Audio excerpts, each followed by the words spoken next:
എട്ടാമത്തെ പ്രധാനമന്ത്രി ചന്ദ്രശേഖർ എക്കാലത്തും അറിയപ്പെട്ടത് യുവ തുർക്കി എന്നായിരുന്നു. അഴിമതിക്കും അനീതിക്കുമെതിരെ ക്ഷോഭത്തോടെ സംസാരിക്കുകയും വിട്ടുവീഴ്ചയില്ലാതെ പോരാടുകയും ചെയ്ത നേതാവ്. ചിന്തകളിലെ വ്യത്യസ്തതയും ആശയങ്ങളിലെ സമഗ്രതയും പോരാട്ടത്തിലെ വീര്യവും ആ നേതാവിനെ വ്യത്യസ്തനാക്കി. ഇന്ത്യൻ രാഷ്ട്രീയ ഭൂമികയിൽ യുവ തുർക്കി എന്ന് അദ്ദേഹം വിളിക്കപ്പെടുവാൻ ഇങ്ങനെ പലതാണ് കാരണം. പക്ഷേ ഇന്ത്യൻ പ്രധാനമന്ത്രിമാരുടെ ചരിത്രം പറയുമ്പോൾ വർണ്ണപ്പകിട്ടില്ലാതെ പറയേണ്ടി വരുന്ന പേരുകളിൽ ഒരാളാണ് ചന്ദ്രശേഖർ. ചൗധരി ചരൺ സിംഗ് മന്ത്രിസഭയേക്കാൾ ചരിത്രത്തിൽ ഏറ്റവും കുറഞ്ഞ കാലങ്ങളിൽ ഒന്ന് മാത്രമേ ചന്ദ്രശേഖറിന് ഇന്ത്യൻ പ്രധാനമന്ത്രി സ്ഥാനം വഹിക്കാനായുള്ളൂ. 1990 നവംബർ 10 മുതൽ 1991 ജൂൺ 21 വരെ അധികാരത്തിലിരുന്ന പ്രധാനമന്ത്രി ചന്ദ്രശേഖറിനെയും അദ്ദേഹം നേതൃത്വം നൽകിയ മന്ത്രിസഭയെയും അപഹസിക്കുന്ന മറ്റ് പരാമർശങ്ങളുണ്ട്. പാവ സർക്കാർ, പാപ്പരായ സർക്കാർ. ഈ ആക്ഷേപങ്ങൾക്ക് പുറമെ അതിര് കവിഞ്ഞ പരാശ്രയശീലമുള്ള വ്യക്തിയുടെ മന്ത്രിസഭ എന്ന വിളിപ്പേരും കിട്ടി. ഈ സർക്കാർ അവതരിപ്പിച്ച ബജറ്റ് പാർലമെന്റിൽ പാസ്സായില്ല എന്ന് പറയുമ്പോൾ രാജ്യം കടന്നുപോയ അവസ്ഥയെക്കുറിച്ച് വ്യക്തമാകുമല്ലോ. കേന്ദ്ര സർക്കാരിലോ സംസ്ഥാന സർക്കാരിലോ മുൻപ് സഹമന്ത്രി സ്ഥാനം പോലും വഹിക്കാത്ത വ്യക്തിയാണ് പ്രധാനമന്ത്രി സ്ഥാനത്ത് എത്തിയതെന്നുകൂടി ഓർക്കുക.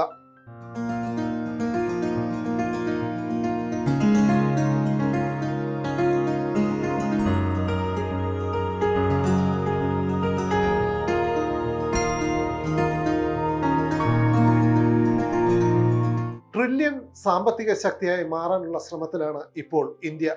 എന്നാൽ ഇതിൽ നിന്നും ഏറെ വ്യത്യസ്തമായ ഒരു കാലമുണ്ടായിരുന്നു നമ്മുടെ രാജ്യത്തിന്.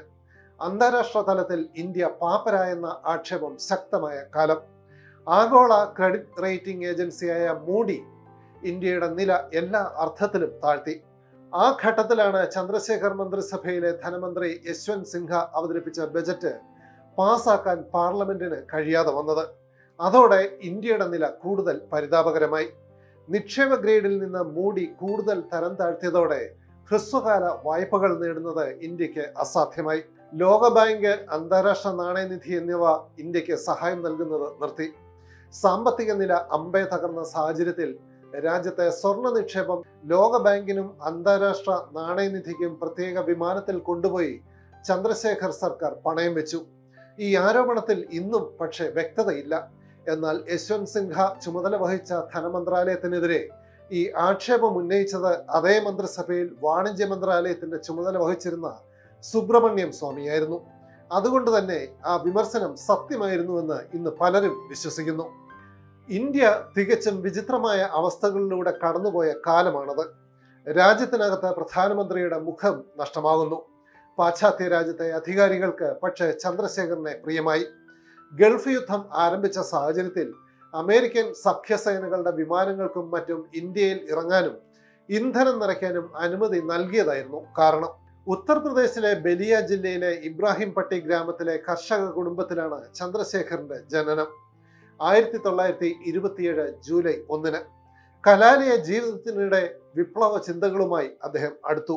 സ്വാഭാവികമായും ചന്ദ്രശേഖർ രാഷ്ട്രീയത്തിലേക്ക് ആകർഷിക്കപ്പെട്ടു. സതീഷ് ചന്ദ്ര PG കോളേജിൽ നിന്നും ബിരുദവും അലഹബാദ് സർവകലാശാലയിൽ നിന്ന് രാഷ്ട്രമീമാംസയിൽ ബിരുദാനന്തര ബിരുദവും നേടി. ഡോക്ടർ രാം മനോഹർ ലോഹ്യയുമായി അടുത്ത ബന്ധം പുലർത്തി. പഠനത്തിന് ശേഷം സോഷ്യലിസ്റ്റ് പാർട്ടിയുമായി സഹകരിച്ചു. പ്രജാ സോഷ്യലിസ്റ്റ് പാർട്ടിയിൽ അംഗമായ അദ്ദേഹം ബലിയ ജില്ലാ സെക്രട്ടറിയായി. ഒരു വർഷത്തിനകം പ്രജാ സോഷ്യലിസ്റ്റ് പാർട്ടിയുടെ ഉത്തർപ്രദേശ് സംസ്ഥാന ഘടകത്തിന്റെ ജോയിന്റ് സെക്രട്ടറിയായി നിയമിതനായി. വൈകാതെ ജനറൽ സെക്രട്ടറിയുമായി.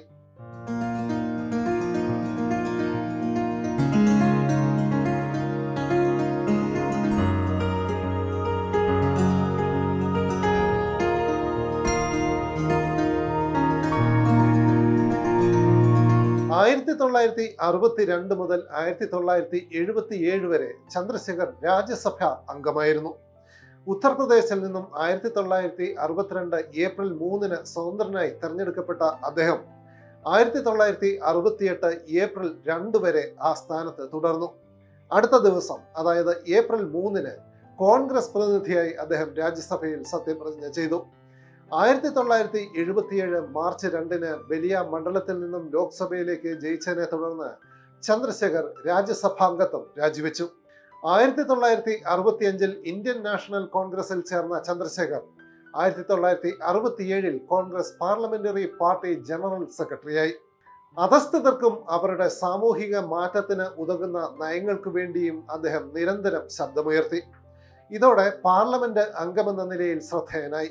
ഇക്കാലത്തും സോഷ്യലിസ്റ്റ് നേതാവായിരുന്ന ആചാര്യ നരേന്ദ്രദേവിന്റെ അനുയായിയായിരുന്നു ചന്ദ്രശേഖർ. വൈകാതെ ഈ സൗഹൃദം അദ്ദേഹത്തെ ജനങ്ങളുടെ നായകൻ എന്ന് വിളിപ്പേരുള്ള ജയപ്രകാശ് നാരായണിലേക്ക് അടുപ്പിച്ചു. ഇതിനിടെ നേതൃത്വത്തിനെതിരെ തിരിയുന്ന വിപ്ലവകാരി എന്ന പേര് ചന്ദ്രശേഖറിന് കിട്ടി. കോൺഗ്രസ് നേതൃത്വത്തിന്റെ കണ്ണിലെ കരടുമായി. ഈ ഘട്ടത്തിലാണ് ഭരണത്തിന്റെ മറവിൽ കുത്തകകൾ വളരുന്നത് അദ്ദേഹം ചൂണ്ടിക്കാട്ടിയത്. ഭരണാധികാരികളുടെ നിലപാടുകളെ എതിർക്കാൻ തുടങ്ങി. വൈകാതെ പ്രധാനമന്ത്രി ഇന്ദിരാഗാന്ധി ഉൾപ്പെടെയുള്ള അധികാര കേന്ദ്രങ്ങളുമായി ഇടഞ്ഞു. ആർജവത്തോടെയും ധൈര്യത്തോടെയും സ്ഥാപിത താല്പര്യങ്ങൾക്കെതിരെ ശക്തമായി നീങ്ങി. അന്നു മുതലാണ് യുവ തുർക്കി എന്ന വിശേഷണം അദ്ദേഹത്തിന് ലഭിക്കുന്നത്. 1969 ഡൽഹിയിൽ നിന്ന് പ്രസിദ്ധീകരണം ആരംഭിച്ച യങ് ഇന്ത്യൻ വാരികയുടെ സ്ഥാപകനാണ്. ഈ വാരികയിലെ മുഖപ്രസംഗങ്ങൾ അക്കാലത്ത് ഏറ്റവും കൂടുതൽ ചർച്ച ചെയ്യപ്പെട്ടിരുന്നു. 1975 ജൂൺ മുതൽ 77 മാർച്ച് വരെ നീണ്ട അടിയന്തരാവസ്ഥ കാലത്ത് യങ് ഇന്ത്യൻ പൂട്ടിയിടാൻ നിർദ്ദേശമുണ്ടായി. പിന്നീട് 1989 ഫെബ്രുവരിയിലാണ് പ്രസിദ്ധീകരണം പുനരാരംഭിച്ചത്. വാരികയുടെ എഡിറ്റോറിയൽ അഡ്വൈസറി ബോർഡ് ചെയർമാനായിരുന്നു അദ്ദേഹം.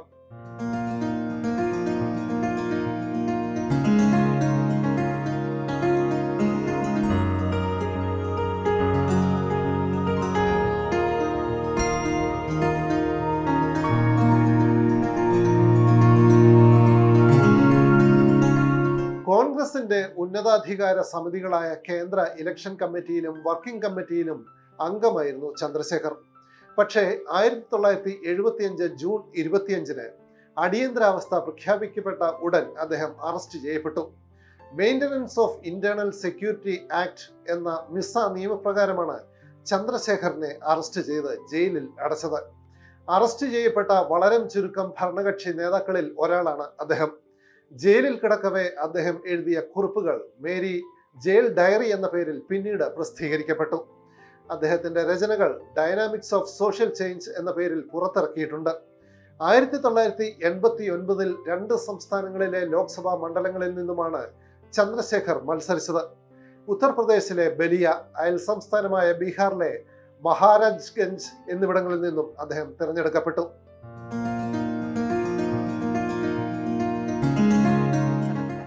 देखिए, ऐसा है कि गांव का रहना अगर आप कहें तो गाज के गांव नहीं है. जिस गांव में मैं पैदा हुआ था वो गांव सही माने में गांव था. ये मिट्टी की खुशबू आषाढ़ की बारिश के बाद हमारे दिल दिमाग को तरोताज़ा कर जाती थी. वहाँ पर बसवारी से जो हवा निकलती थी उसकी गुनगुनाहट आज भी हमारे कानों में कभी कभी सुनाई देती. ജനതാ പാർട്ടി അധ്യക്ഷനായിരുന്ന ചന്ദ്രശേഖർ 1988 ജനതാദൾ പാർട്ടിയുടെ രൂപീകരണത്തിൽ പങ്കാളിയായി. അക്കാലത്ത് പൊതുവെ ഉണ്ടായിരുന്ന ചിന്ത ചന്ദ്രശേഖർ ഉടനെ പ്രധാനമന്ത്രിയാകുമെന്നായിരുന്നു. എന്നാൽ ഉത്തർപ്രദേശ് മുഖ്യമന്ത്രിയായിരുന്നുവെന്ന അനുകൂല ഘടകം ചൂണ്ടിക്കാട്ടി വിശ്വനാഥ് പ്രതാപ് സിംഗ് കേന്ദ്രത്തിലെ പ്രഥമ മുന്നണി സർക്കാരിന്റെ പ്രധാനമന്ത്രിയായി. ഈ നീക്കം തുടക്കം മുതൽ തന്നെ കല്ലുകടി വളർത്തി. വൈകാതെ മുന്നണിയിൽ പടലപ്പിണക്കം പതിവായി. VP സിംഗുമായുള്ള അഭിപ്രായ ഭിന്നതയുടെ പേരിൽ 1990 ജനതാദൾ സോഷ്യലിസ്റ്റ് പാർട്ടി രൂപീകരിച്ച് ചന്ദ്രശേഖർ പുറത്തു വന്നു. VP സിംഗ് മന്ത്രിസഭ വീണു. കോൺഗ്രസ് അധ്യക്ഷൻ രാജീവ് ഗാന്ധിയുടെ പിന്തുണയോടെ 1990 നവംബർ 10 അദ്ദേഹം പ്രധാനമന്ത്രിയായി സത്യപ്രതിജ്ഞ ചെയ്തു. ലോക്സഭയിൽ സർക്കാർ വിശ്വാസം നേടുകയും ചെയ്തു. 7 മാസം പിന്നിടുമ്പോൾ രാജീവ് ഗാന്ധിയുടെ വസതിയിൽ ചാരപ്രവർത്തനം നടത്തിയെന്ന് ആരോപിച്ച് കോൺഗ്രസ് പിന്തുണ പിൻവലിച്ചു. Only in this country this can be an issue. The Prime Minister who has got all the security network at his disposal will appoint 2 constables there. You know this. I try to understand, try to inquire about it. What happens that whenever some problem of security is there, the police force or 1 or 2 persons from the nearby states are posted at the gates or round about the residence of the man who is under security. Because if any miscreants come from that known miscreants, then they will keep and watch and give you. That was all that I was explained by the Haryana government, and I have reason to believe, because it was not only there but in other places also, not to watch the activity of the individual but to watch the security threat. If any possible security threat is there, to warn the people concerned that some such element is there which is not desirable. That was all. 1991 Chandrasekhar തൽസ്ഥാനം രാജിവെക്കുന്നത്. PV Narasimha Rao സർക്കാർ നടപ്പാക്കിയ ഉദാരവൽക്കരണം യഥാർത്ഥത്തിൽ അംഗീകരിച്ചത് ചന്ദ്രശേഖർ മന്ത്രിസഭയുടെ കാലത്താണ്. സാമ്പത്തിക ഉപദേശകനായ doctor Manmohan Singh, അന്നത്തെ വാണിജ്യമന്ത്രി സുബ്രഹ്മണ്യം സ്വാമി, സാമ്പത്തികകാര്യ വിദഗ്ധൻ മൊണ്ടേക് സിംഗ് അലുവാലിയ എന്നിവരാണ് ഈ നയംമാറ്റത്തിന് തുടക്കമിട്ടത്. 1983 ജനുവരി 6 മുതൽ 83 ജൂൺ 25 വരെ കന്യാകുമാരിയിൽ നിന്ന് ന്യൂഡൽഹിയിലുള്ള ഗാന്ധി സമാധി സ്ഥലമായ രാജ്ഘട്ടിലേക്ക് പദയാത്ര നടത്തി ചന്ദ്രശേഖർ. 4260 കിലോമീറ്റർ നീളുന്നതായിരുന്നു യാത്ര. ജനങ്ങളുടെ പ്രശ്നങ്ങൾ അടുത്തറിയാനും സമൂഹത്തിന്റെ താഴെത്തട്ടിലുള്ളവരുമായുള്ള ബന്ധം ഊട്ടിയുറപ്പിക്കുന്നതുമായിരുന്നു യാത്ര. കേരളം, തമിഴ്നാട്, കർണാടക, മഹാരാഷ്ട്ര, മധ്യപ്രദേശ്, ഗുജറാത്ത്, ഉത്തർപ്രദേശ്, ഹരിയാന എന്നിവിടങ്ങളിൽ ഇതിനിടെ ഭാരത് യാത്രാ സെന്ററുകൾ സ്ഥാപിച്ചു. രാജ്യത്തെ പിന്നാക്ക മേഖലകളിൽ താഴെത്തട്ടിൽ പ്രവർത്തിക്കാനും പൊതുവിദ്യാഭ്യാസം നൽകുന്നതിനും ശ്രമിച്ചു. ഇതിനായി സാമൂഹിക രാഷ്ട്രീയ പ്രവർത്തകരെ പരിശീലിപ്പിക്കുകയായിരുന്നു ലക്ഷ്യം. അടിയന്തരാവസ്ഥയുടെ 8ാം വാർഷിക ദിനത്തിലായിരുന്നു യാത്ര രാജ്ഘട്ടിൽ അവസാനിച്ചത്.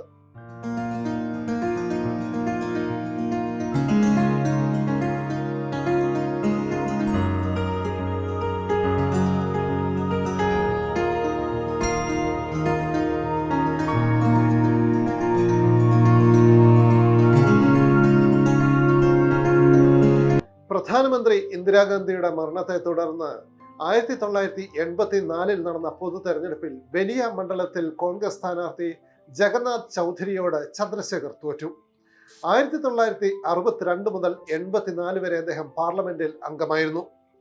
84 പരാജയപ്പെട്ടതിനെ തുടർന്ന് 89 ജന്മനാടായ ബലിയയിലും തൊട്ടടുത്തുള്ള ബീഹാറിലെ മഹാരാജ് ഗഞ്ചിലും അദ്ദേഹം മത്സരിക്കുന്നതിന് കാരണം ഇതാണ്. രണ്ടിടത്തും ജയിച്ച അദ്ദേഹം മഹാരാജ് ഗഞ്ചിൽ നിന്നുള്ള അംഗത്വം രാജിവെച്ചു. ദുജാദേവിയാണ് ചന്ദ്രശേഖറിന്റെ ഭാര്യ. 2 മക്കൾ പങ്കജ്, നീരജ്. 2007 ജൂലൈ 8 ക്യാൻസർ രോഗബാധയെ തുടർന്ന് ചന്ദ്രശേഖർ അന്തരിച്ചു.